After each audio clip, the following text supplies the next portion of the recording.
i7 ગુજરાતનો અવાજ।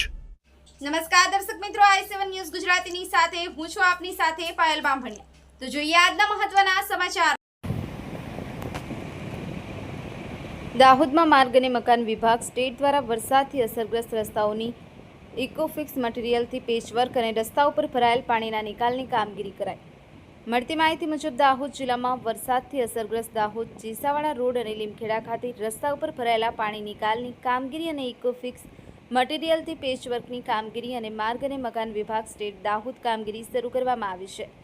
જાહેર જનતાને સુરક્ષિત અને સુગમ વાહન વ્યવહાર મળી રહે તે હેતુસર તાત્કાલિક માર્ગ અને મકાન વિભાગ સ્ટેટની તકનીકી ટીમ દ્વારા સ્થળ પર સર્વેક્ષણ કરી માર્ગોની નુકસાનગ્રસ્ત સપાટીના મરામતની કામગીરી માટે ડામરવડી પેચવર્કનો આરંભ કરવામાં આવ્યો છે।